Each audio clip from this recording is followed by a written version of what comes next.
desde 2021, ano em que foram descobertas supostas sepulturas de crianças indígenas em terrenos de escolas administradas por instituições religiosas, principalmente católicas, 96 igrejas foram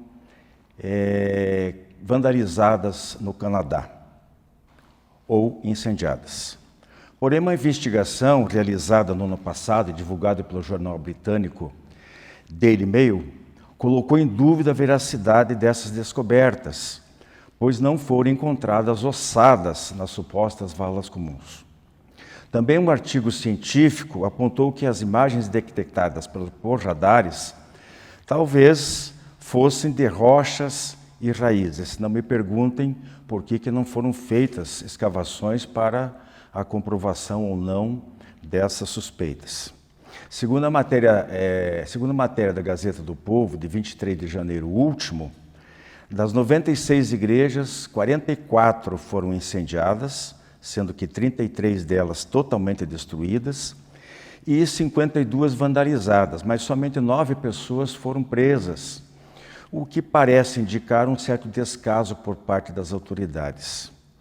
Algumas lideranças indígenas condenaram as ações por considerarem que não correspondem, não fazem parte das suas culturas e que poderia com isso também aumentar o ódio e a divisão. Porém, algumas outras demonstraram compreensão e uma certa indiferença, alegando uma resposta contra a opressão e a colonização.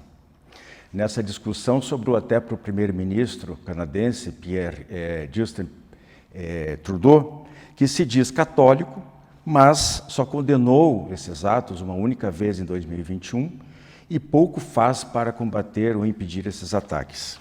E aí nós chegamos aonde pretendemos, que é a intolerância religiosa, uma suposta vingança resumida na frase, uma resposta contra a opressão e colonização, ultrapassando inclusive o motivo inicial de supostamente haver, naqueles locais, antigos cemitérios de crianças indígenas.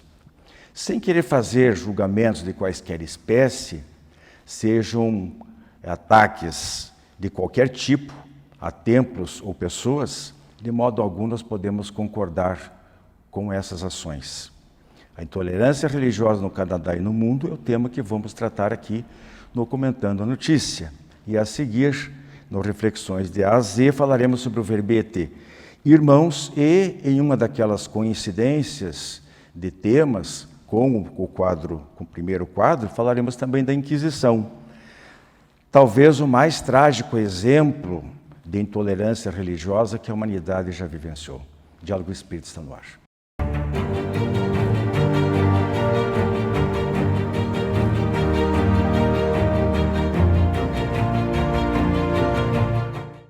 Prezadíssimos amigos, nosso Comentando a Notícia de hoje, nós vamos falar sobre intolerância religiosa. Comentamos na abertura sobre uma situação que vem ocorrendo no Canadá, não vamos repetir agora tudo de novo, não é? E estou aqui com a Andréia e a Rose, que vão junto comigo estender melhor esses comentários, porque é de fundamental importância, né? Nós veremos, inclusive, já estou adiantando que no programa da semana que vem, de certa forma, a gente vai falar sobre um tema correlato, que é a manifestação religiosa em espaços públicos, se isso a nossa Constituição permite, se não permite, mas esse assunto para mais à frente. Eu vou começar aqui com a Rose, perguntando o seguinte, diante daquilo que eu expus, Rose, na abertura, é uma situação fora, as pessoas podem dizer, pois mas isso aqui não tem nada a ver com... No Brasil não existe. No Brasil não existe. E a gente sabe que não é bem assim, né? Estamos até conversando em off aqui sobre uma situação ocorrida agora há poucos dias, no Rio de Janeiro, não vou dar detalhes. O fato é que acontece com uma certa frequência. Primeiro, durante um bom tempo, né, Rose e Andréia, algumas religiões, principalmente aquelas de matrizes africanas, eram as mais visadas, né? As mais visadas, Umbanda, Candomblé e tal. Agora parece que está havendo uma inversão você sabia disso? Não sabia. Porque o governo federal está prestigiando esse tipo de crença, inclusive colocando para atendimento como terapia alternativa pago pelo SUS. Olha que interessante, eu não fazia ideia. Mas aí que tá, mas aí é uma coisa assim meio de cima para baixo, que aí os crentes profetantes das outras religiões já não estão concordando. Então vejam que a coisa pode ir longe. A intolerância vem É a longe. intolerância. Rosa, como é que você vê como um todo esse problema? Qual é o nosso exemplo de vida em termos de religiosidade, né? Independentemente da crença específica que adotemos. Jesus, Buda, as grandes figuras da espiritualidade, da humanidade, que buscam levantar o ser humano acima da craveira comum, fazê-lo enxergar o outro como um igual, como filho de Deus igualmente, trazendo a criatura para além do remarrão da vida diária, da mesquinharia, do cotidiano. Esses grandes líderes espiritualistas, quaisquer que sejam, esclarecidos, voltados para o amor à humanidade, nunca, mas nunca poderiam ter sido intolerantes. Jesus, o nosso exemplo para os que são cristãos, né?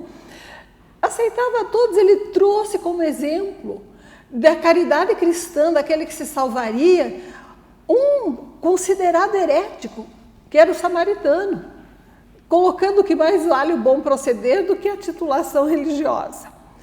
Não poderíamos pensar diferente em doutrina espírita. A intolerância, ela existe quando você não tolera aquilo que de alguma forma parece que te ameaça, do qual no fundo você tem medo, alguma coisa que é diferente, que você desconhece, que você sente como um inimigo. A intolerância, portanto, nasce do quê? De um orgulho próprio daquilo em que se acredita, do grupo a que se pertence. Ora, o orgulho demonstra o quê? Demonstra ignorância do valor alheio, um desconhecimento da cultura, da diversidade, das possibilidades dos outros seres humanos, igualmente filhos de Deus, terem valores próprios na sua caminhada. E me parece que ela nasce a intolerância do fato de que você está de alguma forma fechado, você tem preconceito a respeito das coisas que você desconhece ou que lhe são estranhas ou que você sente como ameaçadoras. E preconceito é próprio de quem pensa que sabe. Quem pensa que sabe não tem espaço para aprender, para abraçar, para ir além, para acolher, porque pensa que já detém o conhecimento e o poder. Então a intolerância religiosa, ela se funda nas características mais primitivas do ser humano. É própria do ser humano que acha que sabe, mas na verdade ignora. Então me parece que o grande remédio para a intolerância religiosa é esclarecimento, educação. Ensinarmos os nossos filhos nas nossas escolas, em toda parte, a respeitarmos a diversidade, mesmo que não concordemos com ela. Fazer como Voltaire, que dizia, não é? Não concordo com o que dizeis para Catarina da Rússia, mas defenderei até a morte o vosso direito de dizê-lo. Um exemplo, né? Se promovermos a educação, o esclarecimento, trouxermos à tona os valores das outras culturas, das outras pessoas, cessa a ignorância a respeito do outro, cessa o desconhecimento. Cessando o desconhecimento, diminui o pré-conceito, passa a haver um conceito próprio em contato com a realidade. Então, o que nós temos no nosso mundo de comunicação, de possibilidades culturais? Falta de investimento na valorização e na divulgação dos valores culturais positivos daquelas pessoas que são diferentes, não das aberrações, né? Daqueles que trabalham pelo bem, que de alguma forma valorizam a sua cultura e a divulgam, que buscam servir o seu semelhante dentro da sua forma de conhecer, de saber, de se comportar, que aceitam como correta. Cessando o desconhecimento do outro, cessa o medo do desconhecido. Cessa o preconceito, porque passa a haver um conceito próprio daquilo que o outro é. Temos que fazer como Jesus, mais uma vez, nos ensinou. Fazer brilhar a luz de cada um, para a glória de Deus, não para engrandecimento pessoal. Eu acho que isso você está filosofando. Né? É a minha realidade de todo dia. Não, mas eu concordo. É nisso que eu me bato. Só que, às vezes, talvez para as pessoas assimilarem mais facilmente, eu faria uma colocação, depois eu já passo para você, Andréia, uma colocação de uma maneira talvez um pouquinho mais prática. Coloco assim, eu acho que há necessidade fundamental de nós termos a humildade de saber que nós não somos donos da verdade. Em primeiro lugar, Deus é o Criador de todos, portanto, todos somos irmãos. O fato de... teve alguns programas atrás, há algum tempo, a gente falou sobre a religião, religiosidade e religiosismo, as diferenças que isso implica. Então, a religião, ela se compõe, normalmente a religião institucionalizada, ela se compõe de uma série de ritos, de cerimônias, de princípios, né? E quase todas, eu lembro de uma palestra que eu assisti do Raul Teixeira, quando ele explicou comparou a verdade a um grande espelho quebrado, onde cada pedaço daquele espelho representa um pedaço da verdade, ninguém a possui como um todo. Acho que as religiões, especialmente as institucionalizadas, todas elas, são assim, cada uma tem os seus pontos positivos. Elas normalmente encaminham os seus profitentes para a prática do bem, da moral, da espiritualização, etc. Mas elas não sabem tudo. Então, o grande erro é quando nós, seja espírita, seja católico, seja um bandista, budista, como ela citou, ou muçulmano, acha que nós já temos toda a verdade e nós queremos impor aos demais a nossa maneira de ser. Então, falta humildade para reconhecer que a verdade não é nossa de maneira exclusiva e que, portanto, nós temos que ter uma postura mais autoritária. Andréia. Do ponto de vista psicológico, é muito disso que você falou, Rose, que a intolerância vem da falta de empatia. A falta de empatia é a capacidade de me colocar no lugar do outro. Então eu imagino, por exemplo, se fosse um irmão meu passando por aquilo, se fosse a minha mãe ou meu pai ou um filho passando por aquilo, como eu sentiria? Fica mais fácil quando a gente aproxima aquele personagem. Então, se eu se aproximo de mim, fica mais fácil me colocar num movimento empático. Se eu não me colocar no movimento empático, aí eu caio nisso que vocês dois chegaram tão bem à conclusão, na intolerância, na falta de compreender o outro ou querer que a minha vontade seja maior do que a sua. Aí nós entramos num caminho que é extremamente complexo, porque cada ser humano tem estratégias de conhecimento, de aprendizagem da sua vida. Estamos falando só desse recorte que é uma vida só. Se a gente for voltar para vidas anteriores, pode ser que essa intolerância seja uma expressão de uma coisa que eu passei lá atrás e que não ficou bem trabalhada, e que eu não perdoei, e que eu não vou perdoar nem agora e talvez mais para frente, ainda demore um pouco.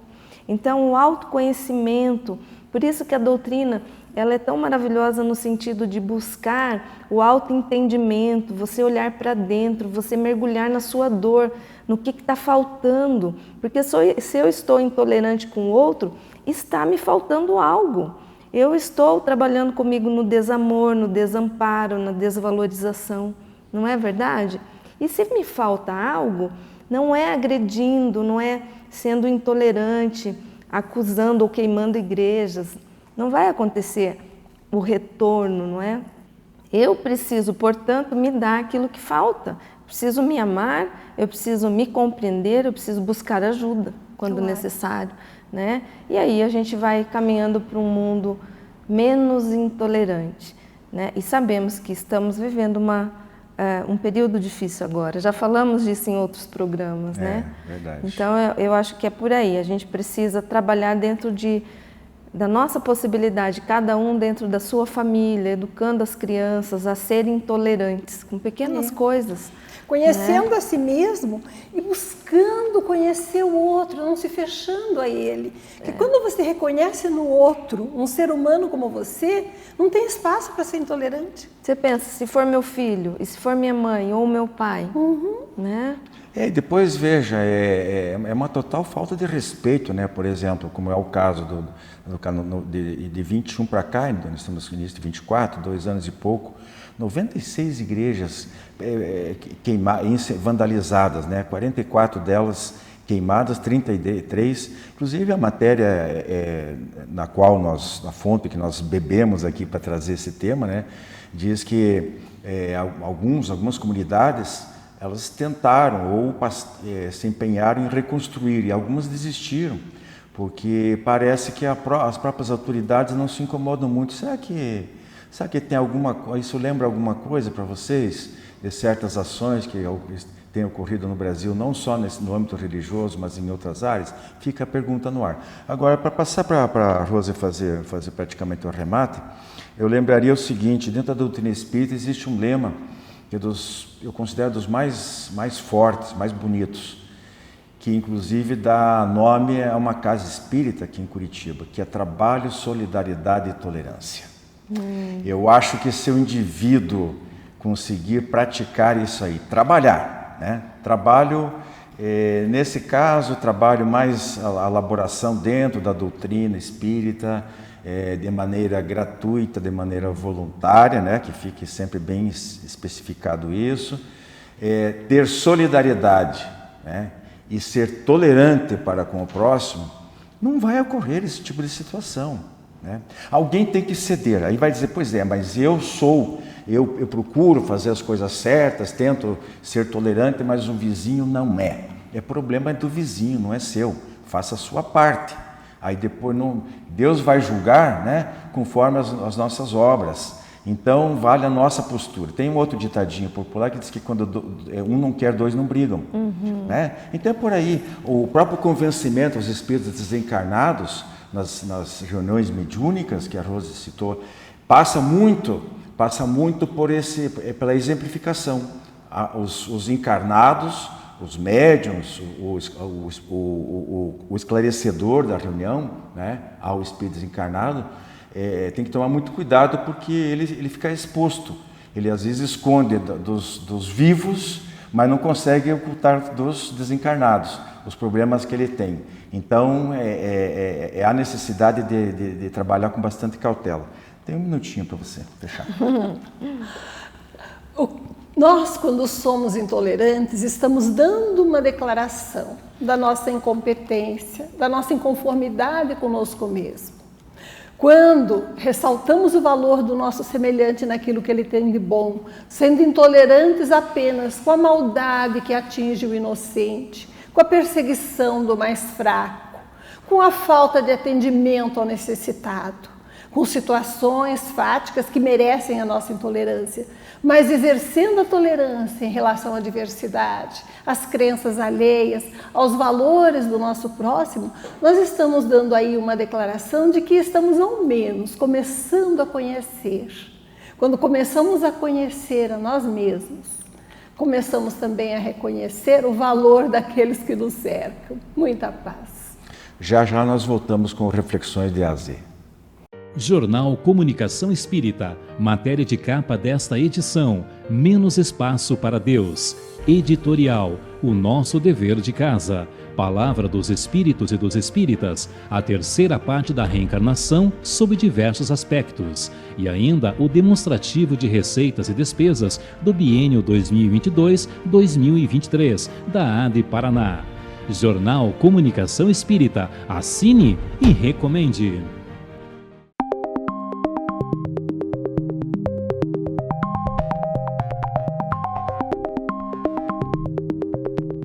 Nosso Reflexões de AZ de hoje, nós vamos falar sobre duas palavrinhas, iniciadas pela letra I. Primeiro, irmãos, ou irmão no singular, se preferirem, e depois Inquisição.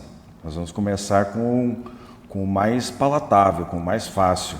Eu vou colocar aqui para a Andréia, ela pediu para deixar para ela o mais fácil, segundo ela, não sei se a Rose concorda. Irmãos, somos todos, o que você somos todos irmãos, porque somos filhos de Deus. Deus é o nosso Pai, então somos irmãos. E somos irmãos, inclusive, nas dificuldades. Quando nós falamos irmãos, né, são nossos pares, são os nossos semelhantes, não necessariamente humanos, porque os animais também são os nossos irmãos. Tudo que é criação divina, tudo que Deus criou, tudo que é filho de Deus, são os nossos irmãos, não é? E eu trouxe um trecho aqui do Evangelho que eu acho tão interessante, que é aqui no capítulo 4, que ele diz assim: laços de família fortalecidos pela reencarnação e quebrados pela unicidade da existência. Ele diz assim: os espíritos formam no espaço grupos ou famílias unidos pelo afeto, simpatia e semelhança. Então, somos irmãos pelas nossas afinidades. Uma pessoa que nós desconhecemos, até uma pessoa que mora em outro país, uma pessoa que tem religião diferente, uma pessoa que tem raça diferente, é nosso irmão.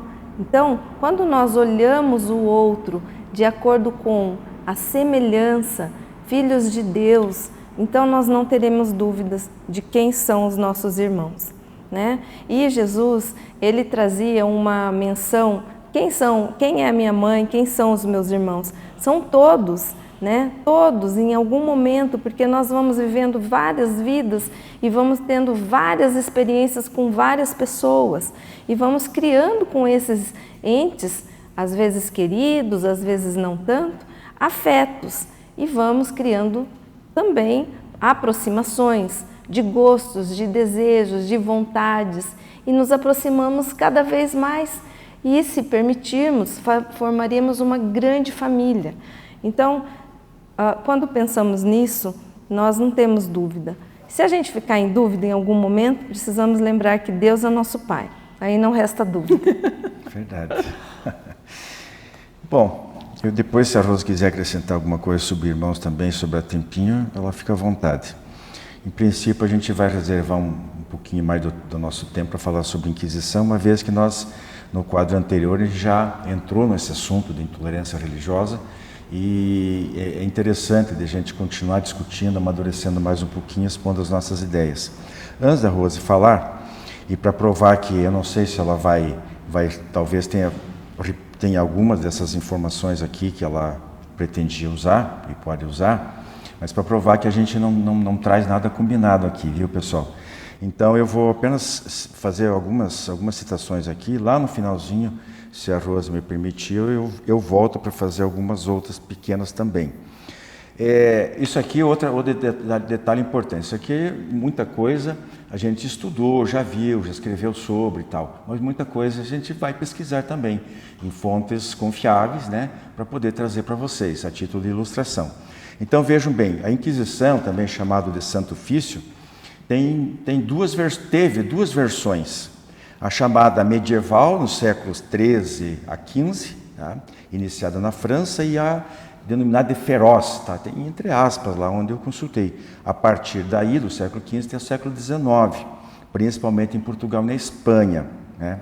E a Espanha irradiou para suas colônias na América, na Ásia, na África, etc. O último país a condenar alguém à morte e à fogueira, depois tem um ponto muito interessante sobre o fato de condenar-se à fogueira e não outro tipo de morte. Foi na Espanha em 1834. Vocês notaram alguma coincidência aí? 14 anos antes da eclosão dos fenômenos de Hydesville. 14 anos. Será que é coincidência? Porque se a Inquisição estivesse em vigor, coitadas das irmãs Fox, né? Eu acho que não tinham sobrevivido. Mais protestantes aí na América do Norte, né? Já iam proteger um pouquinho. Os principais alvos eram os considerados hereges e os praticantes de bruxaria. Só na Espanha, para voltar à Espanha, até 1808 tinham sido 31.912 pessoas queimadas vivas, 17.659 em efígie. Eu tive que procurar saber o que era isso aí, né? Como é que uma pessoa podia ser queimada em efígie? É quando é uma representação de um boneco com o nome daquela pessoa. Por exemplo, se fosse um boneco, porque às vezes não conseguia nem saber onde o condenado estava. Era julgado à revelia, e daí para satisfazer digamos assim, aos princípios, às normas, também. Então queimavam uma espécie de um boneco, uma representação. E 219.450 pessoas presas. Agora eu deixo você falar. Inquisição, né? Estávamos falando sobre intolerância, né? A Inquisição, ela tinha uma meta: manter a pureza da doutrina católica, proteger a Igreja e, ao mesmo tempo, proporcionar um julgamento para aquelas pessoas que eram consideradas heréticas, que de alguma forma ofendiam aos princípios doutrinários. A meta em si, até hoje, faz parte de algumas instituições religiosas. Vamos promover a pureza doutrinária, vamos condenar aqueles que não pensam como nós. O que diferencia em grande parte é o poder.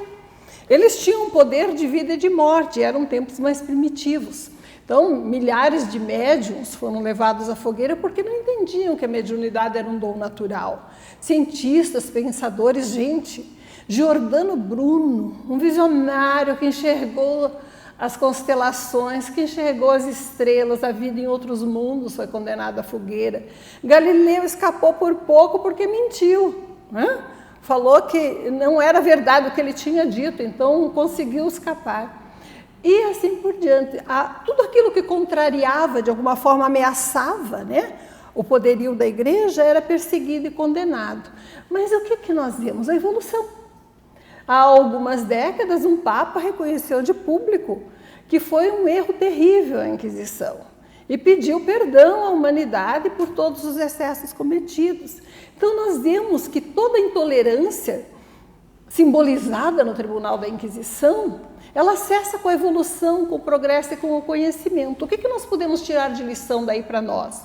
Nós espíritas, por exemplo, eu vejo algumas casas espíritas que têm conselhos doutrinários, comissões doutrinárias que velam pela pureza doutrinária, o que é desejável, mas que excomungam, tiram as pessoas que não concordam com os mesmos princípios. Vemos isso nas religiões católicas, protestantes, espíritas, em toda parte. Ainda é a intolerância religiosa. Na doutrina, no movimento espírita, isso não pode ter espaço.